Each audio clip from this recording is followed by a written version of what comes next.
Bill Gates دنیا کا امیر ترین شخص ہے۔ یہ عظیم ترین شخص بھی ہے۔ ہم میں سے بے شمار لوگ امیر ہو سکتے ہیں، ہم میں سے بے تحاشا دولت کما سکتے ہیں، لیکن ہم میں سے عظیم بہت کم لوگ ہوتے ہیں۔ عظیم لوگ وہ ہوتے ہیں جو نسل انسانی کی سوچ اور اس کا زاویہ نظر بدل دیتے ہیں۔ پہیہ ایجاد کرنے والا شخص عظیم تھا، جس نے سوئی بنائی، جس نے کپڑے سینے کی مشین بنائی تھی۔ فریج، ٹی وی اور اے سی ایجاد کرنے والا شخص عظیم تھا۔ کولڈ ڈرنک بنانے والا شخص، کافی کو کمرشل کرنے والا، کمپیوٹر بنانے والا اور ہماری زندگی میں سافٹ ویئر کا انقلاب لانے والا شخص، ٹچ سکرین بنانے والا شخص عظیم ہے۔ دنیا میں بیچنے والے، فیکٹریاں لگانے والے اور نوٹ سے نوٹ کمانے والے بہت سے لوگ ہوتے ہیں، لیکن انسان کی زندگی کو تبدیل کرنے والے بہت کم لوگ ہوتے ہیں۔ یہ کم سے کم لوگ ہی عظیم ہوتے ہیں، اور بل گیٹس ایک عظیم شخص ہیں۔ یہ فائلوں، رجسٹروں، کھاتوں، ڈائریوں اور لائبریریوں میں بھٹکے لوگوں کو سافٹ ویئر کے دور میں لے آیا، اور آج دنیا جہاں کی معلوم، علم، تجزیے اور ہماری انگلیوں میں سمٹ آئے ہیں۔ ہم انگلی کا ذرا سا دباؤ ڈالتے ہیں اور پوری دنیا ہمارے لیے 10 انچ کی سکرین پر کھل جاتی ہے۔ یہ دنیا ہمارے لیے بل گیٹس نے کھولی اور ہم سب اس کے ممنوع ہیں۔ بل گیٹس نے عظمت کے ساتھ ساتھ دولت بھی کمائی۔ دنیا میں اس کے قبل عظمت اور دولت اکٹھی نہیں ہوئی تھی۔ بل گیٹس سے پہلے لوگ امیر ہوتے تھے یا عظیم ہوتے تھے، لیکن بل گیٹس نے 12 سال تک دنیا کا امیر ترین رہ کر نظریہ بدل دیا۔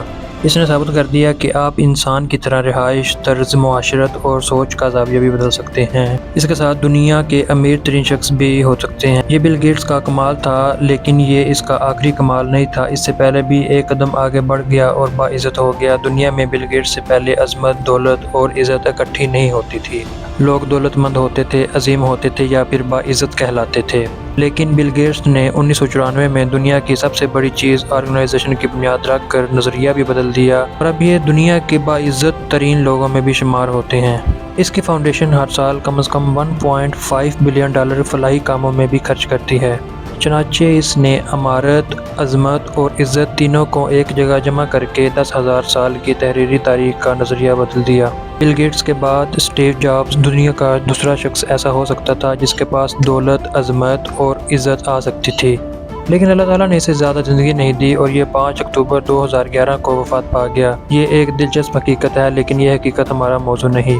ہمارا موضوع وہ شخص ہے جس نے بل گیٹس کو بل گیٹس بنایا تھا۔ بل گیٹس کے کیریئر کی ابتدائی دنوں کی بات تھی۔ بل گیٹس ان دنوں مائیکروسافٹ جیسی آرگنائزیشن کا منصوبہ بنا رہا تھا، اور کوئی شخص اس بات پر یقین کرنے کے لیے تیار نہیں تھا۔ لوگ اس کو ڈسکریج کرتے تھے۔ اس کے والدین، اس کے اساتذہ، اس کے ساتھیوں کا خیال تھا کہ بل گیٹس کو تعلیم پر توجہ دینی چاہیے، اسے اعلیٰ تعلیم حاصل کرنی چاہیے، نوکری کرنی چاہیے، اس کے بعد ایک مطمئن زندگی گزارنی چاہیے۔ لیکن بل گیٹس دنیا کو بدلنا چاہتا تھا۔ اس کا خیال تھا سافٹ ویئر کو باقاعدہ بزنس یا انڈسٹری کی شکل دی جا سکتی ہے، یہ انڈسٹری معاشرے کو تبدیل کر دے گی، لیکن کوئی شخص اس بات کو تسلیم کرنے کے لیے تیار نہیں تھا۔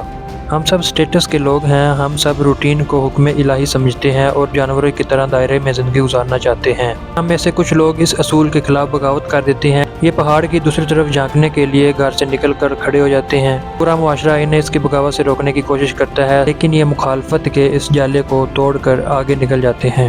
یہ پہاڑ کی دوسری طرف جھانک لیتے ہیں، اور یہی لوگ بنیادی طور پر انسانیت کے لیے محسن ہوتے ہیں۔ دنیا کو تبدیل کرنے والے لوگ دراصل باغی تھے، یہ اسٹیٹس کے مخالف تھے۔ اگر یہ بغاوت نہ کرتے تو آج ہم بھی غاروں میں زندگی گزار رہے ہوتے، اور بھینسوں اور گھوڑوں کا گوشت کھا رہے ہوتے، اور آج ہم ٹچ سکرین کی زندگی میں زندہ ہیں، یا پوری دنیا ہمارے لیے 2 انچ کی سکرین میں سمٹ آئی ہے۔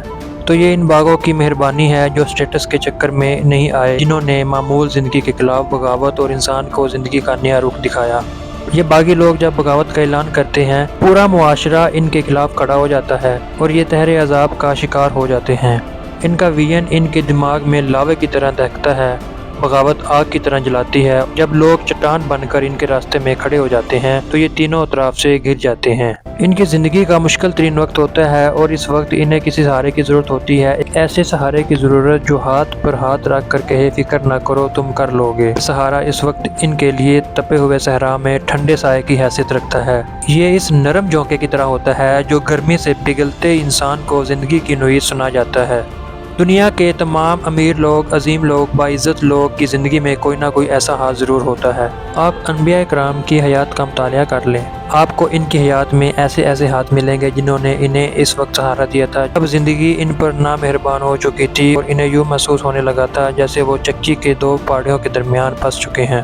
یہ ہاتھ فرعون کی اس بیوی کی شکل میں ہو جس نے موسیٰ علیہ السلام کو پیدائش کے بعد مرنے سے بچایا، یا وہ بڑھیا ہو جو سوت کی اٹی کے بدلے حضرت یوسف علیہ السلام کو خریدنے کے لیے پہنچ گئی تھی، یا وہ حضرت خدیجہ رضی اللہ عنہ جنہوں نے نبی اکرم صلی اللہ علیہ وآلہ وسلم کی زندگی کے مشکل ترین دنوں میں آپ کا ساتھ دیا۔ ہاتھ کی طرف واپس آتا ہوں۔ دنیا کے تمام بڑے لوگوں کی زندگی میں مشکل ترین دونوں میں سے کسی مہربان ہاتھ کی ضرورت ہوتی ہے۔ یہ زندگی کے تپے صحرا میں ٹھنڈا سائے کی طرح ہوتا ہے، اگر عین اسی وقت پر مل جائے تو زندگی کے بہت سے سفر آسان ہو جاتا ہے۔ بل گیٹس کو بھی کیریئر کے شروع میں ہی ایک ایسے ہاتھ کی ضرورت تھی اور یہ ہاتھ اسے مل گیا۔ یہ اس کی کالج بس کا ڈرائیور تھا۔ بل گیٹس جب بھی بس میں سوار ہوتا تھا، ڈرائیور اس کی طرف دیکھ کر ہاتھ لہراتا تھا اور اونچی آواز میں نعرہ لگاتا تھا، بل تم کر سکتے ہو، میں تمہارے ساتھ ہوں۔ ڈرائیور کا یہ نعرہ، یہ آواز بل گیٹس کے لیے کتنی قیمتی تھی، آپ اس وقت اس کا اندازہ نہیں کر سکتے تھے جب تک آپ بل گیٹس جیسے صورتحال سے نہ گزرے ہوں۔ یہ آواز انسان کی زندگی میں بعض اوقات اندھیری سرنگ میں ٹارچ کی حیثیت اختیار کر لیتی ہے، اور یہ ٹارچ بل گیٹس کو اس وقت ملی جب بھی وہ حوصلے کی ایک کرن کو ترس رہا تھا۔ یہ ڈرائیور ہمیشہ بل گیٹس کو حوصلہ دیتا رہا۔ بل گیٹس اگر بل گیٹس بنا تو اس ڈرائیور کا بڑا ہاتھ تھا۔ بل گیٹس کے اپنے الفاظ ہیں کہ میں نے ایک دن مائیکروسافٹ کا منصوبہ ترک کر کے فیصلہ کر لیا کہ میں نے سوچا میں چپ چاپ تعلیم مکمل کرتا ہوں اور اچھی سی نوکری تلاش کر کے خوشحال امریکیوں کی جیسی زندگی گزارتا ہوں، لیکن عین اس وقت بس ڈرائیور نے میری طرف ہاتھ لہرایا اور اونچی آواز سے کہا، Bill don't worry, I am with you. Bill Gates کا کہنا تھا، ہمارے ارد گرد سینکڑوں ہزاروں بل گیٹس بکھرے پڑے ہیں، بس انہیں آواز دینے والا کوئی نہیں، بس انہیں یہ بتانے والا کوئی نہیں کہ تمہارے ساتھ ہیں۔ اور مجھ میں اور ان بل گیٹس میں صرف اتنا فرق ہے کہ مجھے آواز مل گئی جبکہ دوسرے انتظار میں کھڑے ہیں۔